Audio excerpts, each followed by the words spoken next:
আজ মঙ্গলবার পয়লা ভাদ্র 2026 সালের 18ই আগস্ট, কন্যা রাশি, কন্যা লগ্ন, ভাগ্য সাইনের জাতক জাতিকাদের আজকের দিনটি কিন্তু বেশ কাটতে চলেছে।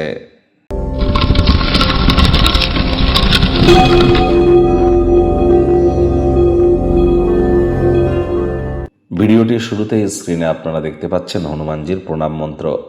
মনোজবং মারুত্তুল্য বেগং জিতেন্দ্রিয়ং বুদ্ধিমত্তম বরিষ্ঠম বাতত্ত্বজং বানরজিত মুখ্যং শ্রীরামদূতং শরণ্যম প্রপদ্যে। সকাল সকাল ঘুম থেকে উঠে আপনারা সূর্যদেবকে প্রণাম করবেন। তারপর আপনারা স্নানাদি সেরে পঞ্চমুখী হনুমানজির একটি ছবি বাড়ির উত্তর দিকের দেওয়ালে রাখুন। দক্ষিণ দিকে মুখ করে ধূপ দেখিয়ে প্রথমে 3 বার বলুন জয় সিয়ারাম, তারপর 3 বার আপনারা বলুন ওম হুম হনুমতে নমঃ, তারপরে 3 বার এই মন্ত্রটি বলুন, তারপর 3 বার নিজের নামগোত্র ধরে বলুন সদা হরি চেরা। নিজের মনস্কামনা জানিয়ে দিনটি শুরু করুন।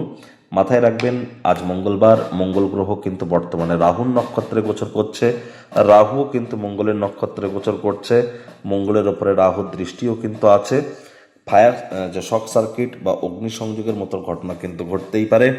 এ সময় কিন্তু আমাদের প্রত্যেককে অত্যন্ত প্রিকশন নিয়ে কিন্তু চলতে হবে। সাবধানে কার ড্রাইভ করুন, বাইক রাইড করুন, চোটাঘাত থেকে দূরে থাকুন, অগ্নিসংযোগ থেকে বিরত থাকুন। যতটা সম্ভব আপনার তরফ থেকে আপনি প্রিকশন নিতে পারেন।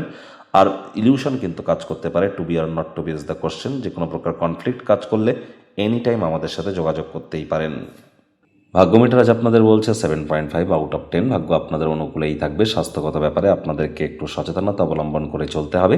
কায়িক পরিশ্রমের কারণে শরীরে ক্লান্তি আপনারা অনুভব করতেই পারেন। ওজন বুঝে ভোজন গ্রহণ করুন। রাস্তাঘাটে সাবধানে গাড়ি ঘোড়া চালান। কোনো প্রকার নেতিবাচক অনুভূতির আশ্রয় ভুলেও যেন গ্রহণ করবেন না, হতাশা গ্রাস করতেই পারে। অর্থগত ব্যাপারে আয় ইনকাম বাড়বে। নতুন উদ্যোগ, পরিকল্পনা, নির্মাণ কার্যের শুরুয়াতও আজ করা যেতেই পারে। দিনের শেষ ভাগে আর্থিক উন্নতি এক প্রকার নিশ্চিত। আয় ইনকাম বাড়তে চলেছে। চাকরিজীবীদের অফিসে কম কথা বলে কাজ বেশি করতে হবে। মনের থেকে মস্তিষ্ককে বেশি দাম দিতে হবে। কোনো প্রকার অফিস পলিটিক্স বা গসিপিংয়ের অংশ যেন হবেন না। বসের কিন্তু কুনজরে আপনারা পড়ে যেতে পারেন।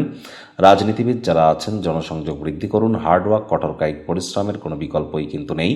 শিক্ষার্থী বিদ্যার্থীরা যে কোনো প্রকার পরীক্ষা প্রতিযোগিতায় সফলতা প্রাপ্তি করবেন উচ্চশিক্ষার জন্য। যারা বিদেশ যাত্রার কথা ভাবছিলেন ভাগ্যদেবীও আজ আপনাদের পক্ষেই আছেন। সন্তান সন্ততি থেকে থাকলে তারাও তাদের কৃতিত্বের দ্বারা আপনাদেরকে গর্বিত অনুভব করাবে। হাউস ওয়াইফদের জন্য দিনটি এক প্রকার বেশ। প্রেমিক প্রেমিকা, স্বামী স্ত্রী দিনটিকে যতটা সম্ভব রোম্যান্টিক করে তোলা যায় সেই প্রচেষ্টাই আপনাদের জারি রাখা উচিত। অবিবাহিতদের বিবাহের যোগ পরিলক্ষিত হচ্ছে। যারা প্রেমে পড়েননি তাদের জীবনে স্বপ্নের নারী বা পুরুষের আগমন আজ কিন্তু হতেই পারে। একটু প্রচেষ্টা আপনাদেরকেও করতে হবে। আজ আপনারা কোনো কাজ যদি অসম্পূর্ণ রেখে থাকেন তার খেসারত কিন্তু আপনাদেরকে দিতে হতেই পারে। ফাঁকা সময়েও সেই কর্ম করতে গিয়ে অহেতুক সময় কিন্তু নষ্ট হবে। আজ সন্ধ্যাবেলার সময় কাছের মানুষটির জন্য বিশেষ কিছু পরিকল্পনা করুন এবং সেটি যতটা সম্ভব রোম্যান্টিক করে তোলা যায় সেই প্রচেষ্টাই কিন্তু আপনাদের জারি রাখা উচিত। গৃহের পরিবেশ শান্তিপূর্ণ, নির্ঝঞ্ঝাট পরিগণিত হচ্ছে। শত্রুপক্ষ বিরোধী পক্ষ একটু হলেও শক্তিশালী থাকছে। মুখে একটি প্রাণোচ্ছল প্রাণবন্ত হাসি রাখবেন, দেখবেন দিনটি আপনাদের পক্ষেই থাকতে চলেছে।